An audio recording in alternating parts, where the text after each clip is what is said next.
Today, we're going to talk about something that most people see as just paperwork, the communications plan. But we're going to completely reframe it. We're not just defining it, we're going to show you how to turn it into a powerful strategic tool. I'm going to break this down for you just like a top consultant would, so you can turn that static document into your secret weapon for getting things done. This is all about moving from just managing tasks to truly leading people. So here's what we've got on tap. First, we're going to uncover the one big blind spot that puts so many projects at risk, even the good ones. Then we'll get into the anatomy of the plan itself, its core building blocks. After that, we'll spend most of our time in the Stakeholder Strategy Toolkit. Honestly, this is the real engine room. Then, we'll see how to actually use that analysis to drive commitment. And finally, we'll pull it all together and look at what a finished, ready-to-go plan actually looks like. Okay, let's set the scene. Every project manager I know obsesses over the right things. Budgets, timelines, tech specs, you name it. We plan for every contingency, right? But in doing all that, we often completely miss the most unpredictable and most powerful variable in the entire equation. Now, I know what you're thinking. That sounds completely backward. We spend all our time tracking milestones and managing resources because we think that's where the danger is. But the truth is, the real story is often very different. You can have perfect code, a flawless supply chain, and be ahead of schedule, and the whole thing can still just completely fall apart. So why? What's going on? Think about the last project you were on that really went off the rails. If you're being honest, was it really a technical glitch that sunk it? Or was it something else? Something a little more human, you know? Was it that key executive who just suddenly went cold on the idea? Or that team that seemed to be building something completely different from what everyone else expected? That's the thread we need to pull on. And there you have it. The single biggest threat is a breakdown in the human element. It is the silent killer of projects. It happens when a key stakeholder feels like they're out of the loop and starts to lose faith, or when your teams aren't aligned on the actual goal. It's death by 1,000 little misunderstandings, and it almost always comes down to one thing: a failure of strategic communication. And that is exactly why we need to change how we think about the communications plan. This is not some checklist of meetings to set up or emails to blast out. No, this is the purpose-built tool designed to stop that #1 risk in its tracks. It's how you go from playing defense and putting out fires to proactively shaping the story, building support, and making sure your key players are with you from start to finish. So how do we build this thing? Well, we start with the basic structure. A really solid comms plan has 6 core parts, and in the consulting world, we like to make sure these parts are MEIS. It's an acronym. It just stands for Mutually Exclusive and Collectively Exhaustive. All that really means is that each piece is distinct, there's no overlap, and together they cover absolutely everything you need. It's a simple way to make sure nothing falls through the cracks. So here they are, the 6 pillars. First, the medium. What channel are we using? Second, the audience. Who exactly are we talking to? Third, the reason. This is the why. What do we want them to do or think after they hear from us? Fourth, timing. How often does this happen? Fifth, the method. What's the format? And finally, and this one is so important, the responsible party. Who is the one person that owns this and makes sure it happens?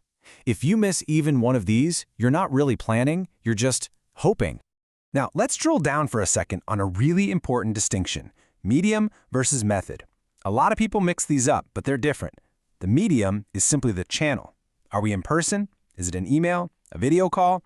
The method is the format you use on that channel.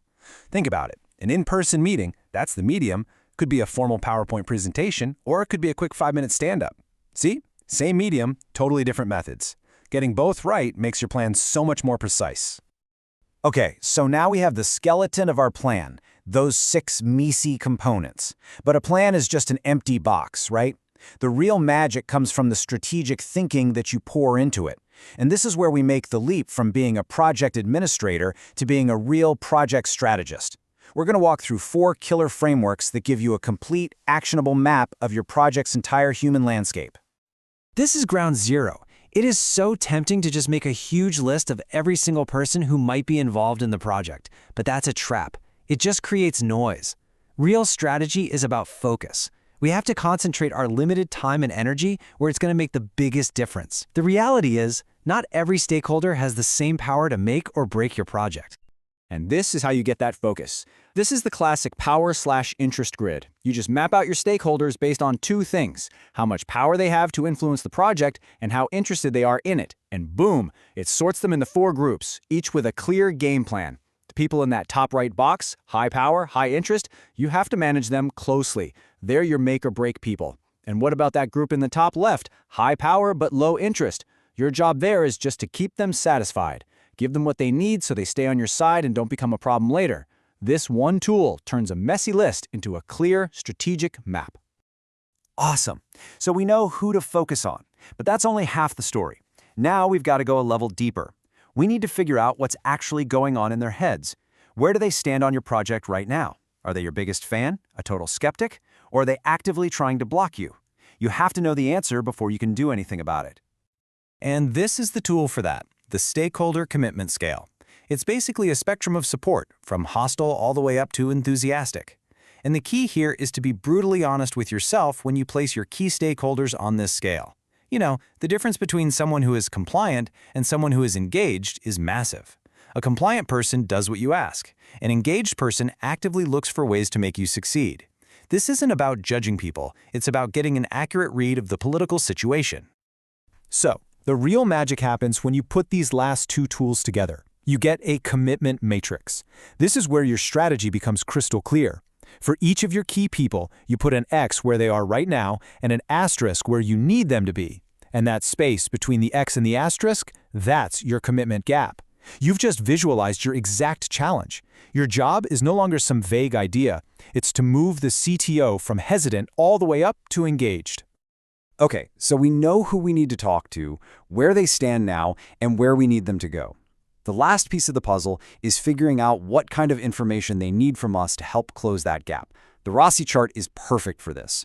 By figuring out if someone is responsible, accountable, consulted, or just needs to be informed, we know exactly what kind of information they need. The person who is accountable needs high-level updates on progress and risks. The person who is responsible for the actual work needs all the nitty-gritty details. This simple chart stops you from making that classic mistake, sending a 20-page report to an exec who just needed a one-line summary.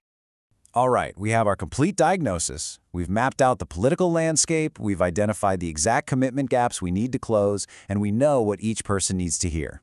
Now it's time to shift from just analyzing to actually doing something about it. This is how you use this whole toolkit to intentionally and strategically change people's minds. And this slide right here is the aha moment. It pulls the entire process together. Step 1. Identify the gap from our matrix. Our CTO is hesitant, and we need them engaged.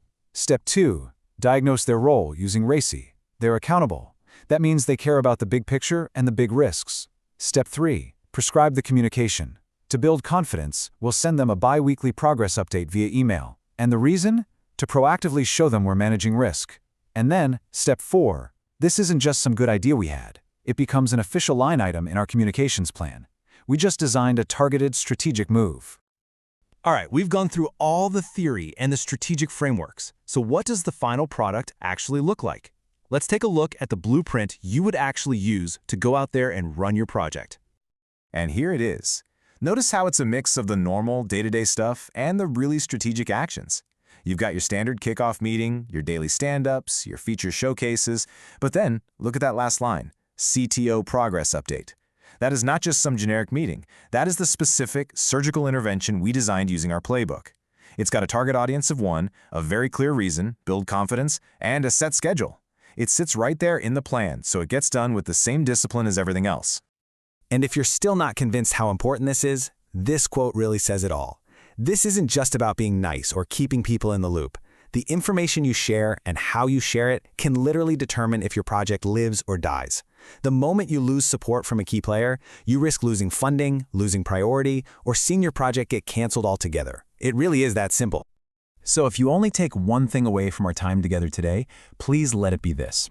A communications plan is not administrative overhead. It's not a box-checking activity you do once and then forget about. It is a living, breathing document. It is your strategic weapon for influencing people and navigating the messy human dynamics that will ultimately decide if your project succeeds. So I'll leave you with a final thought to take with you. You have the tools now. You have the playbook. Think about the most important project you're working on right now. Who is that one person, that one stakeholder, whose commitment level could change everything? Now you have a plan to go out and make that change happen. Thanks for listening.